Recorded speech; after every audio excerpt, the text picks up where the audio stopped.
The first time she said it, the entire saloon went silent. The piano player's fingers froze mid-note. The whiskey glass stopped halfway to a rancher's lips, and even the desert wind outside seemed to pause against the swinging doors.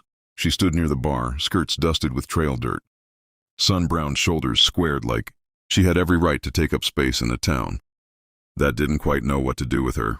Her name was Eliza May Turner, and she had ridden into Red Hollow with nothing but a rifle, a stubborn streak, and a ranch deed folded tight in her saddlebag. Across the room, leaning back in his chair with that careless kind of confidence only seasoned cowboys wore, sat Cole Dawson, his hat tilted low, boots crossed, jaw shadowed from 2 days without shaving.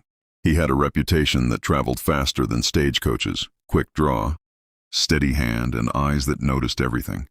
Especially her. Eliza had felt it for days now. Every time she bent to lift a feed sack, every time she crouched to mend fence wire, every time she leaned over the water trough to wash dust from her hands, those eyes, watching, measuring, curious. And she was no delicate flower too, timid to call it out. So she planted her palms on the bar and let her voice ring clear. Cowboy, every time I bend down, I catch you staring. Don't you dare deny it. A ripple of nervous laughter passed through the room, but Cole didn't laugh. He slowly set his glass down, rose from his chair, and crossed the creaking floorboards toward her. Up close, his presence felt like a thunderhead rolling over the plains, quiet, powerful, impossible to ignore. Ma'am, he said evenly, his voice low and steady as a distant train. I don't deny looking. But I ain't staring at what you think. That only made her chin lift higher. Red Hollow wasn't kind to women who worked their own land. They whispered about her behind curtains, bet on how long she'd last before running back east. But she'd grown up breaking horses alongside her father, learned to shoot before she learned to sew, and she wasn't about to let some cowboy reduce her to a spectacle. Then what are you staring at? She challenged. Outside, a gust of wind slapped dust against the windows. Cole's gaze softened, though he didn't look away. I'm watching how you work, he said. You fix fence faster than most hired hands. You carry twice your weight in feed, and you don't complain once. The room shifted. This wasn't the answer they'd expected. Eliza blinked, thrown off balance for the first time. She had braced for mockery, for flirtation, maybe even insult. Not respect, Cole continued. This town's waiting for you to fail. I'm trying to figure out how you're still standing. Something flickered in her chest then, not weakness but recognition. Because she was tired of fighting alone, tired of pretending the late-night coyotes in the broken windmill didn't scare her just a little, but pride was stitched into her bones. I don't need watching, she replied, and I don't need saving.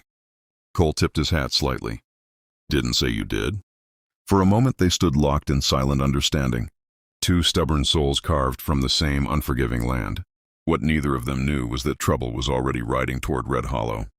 A land baron named Henry Calloway had been buying up property across the territory, squeezing small ranchers out with threats and hired guns.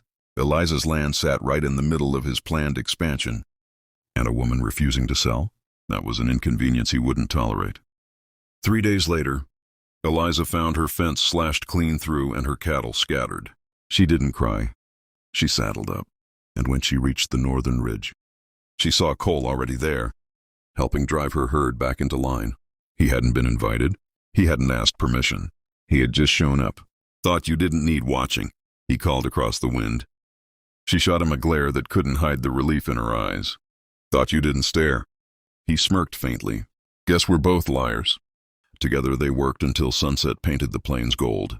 And in that golden silence, something unspoken began to grow. Not soft, not fragile, but strong as barbed wire pulled tight.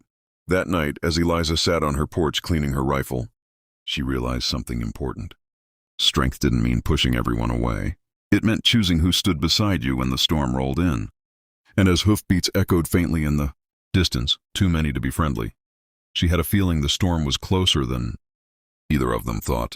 If this story is pulling you into the dust and danger of the Wild West, if you can feel the tension rising like heat off the desert floor, make sure you subscribe to the channel. Because this is only the beginning of a showdown that will test pride, courage, and the kind of love forged in fire. The riders came at dawn, 6 of them, silhouettes against a bleeding sunrise, rifles strapped across their backs and arrogance in every stride of their horses. Henry Calloway rode at the center, well-fed, well-dressed, and utterly convinced the world bent to the weight of his money.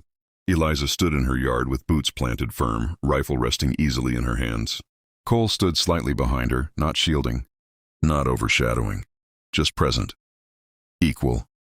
The wind tugged at Eliza's braid as Calloway reined in his horse. "Miss Turner," he called smoothly. "I believe we discussed the future of this land." She didn't lower her weapon. "You talked." I declined. A few of his men chuckled. Calloway's smile thinned. "A woman alone can't protect all this." Cole's voice cut through like a blade. "Good thing she ain't alone." Tension crackled. Dust swirled around boots and hooves. For a long moment no one moved.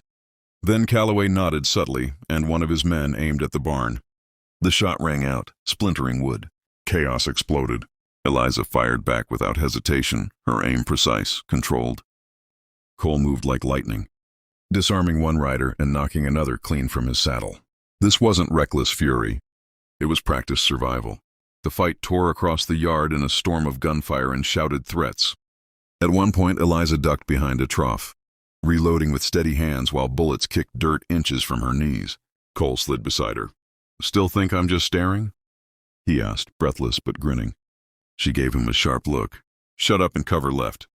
Together they pushed back, step by stubborn step, until Calloway realized this wouldn't be the easy intimidation he'd planned. Two of his men lay groaning in the dust. The rest looked uncertain, and uncertainty is poison in a hired gun's heart. With a curse, Calloway wheeled his horse. "This ain't over," he spat. Eliza stood tall amid the smoke and splintered wood. "It is for today." They watched the riders retreat beyond the ridge. Silence settled slowly, broken only by the nervous shifting of cattle. Cole finally exhaled. "You all right?" She nodded, though her hands trembled now that the danger had passed. He noticed, but didn't mention it. Instead, he said quietly, "You don't have to prove yourself every second, you know." She looked at him, really looked at him. "I've had to my whole life." He stepped closer, close enough that the space between them felt charged. "Maybe it's time you let someone prove something to you." The words lingered heavier than gun smoke. Days passed. Calloway didn't return. Word of the failed takeover spread fast. Red Hollow began looking at Eliza differently, not as a curiosity, not as a mistake waiting to happen, but as a force.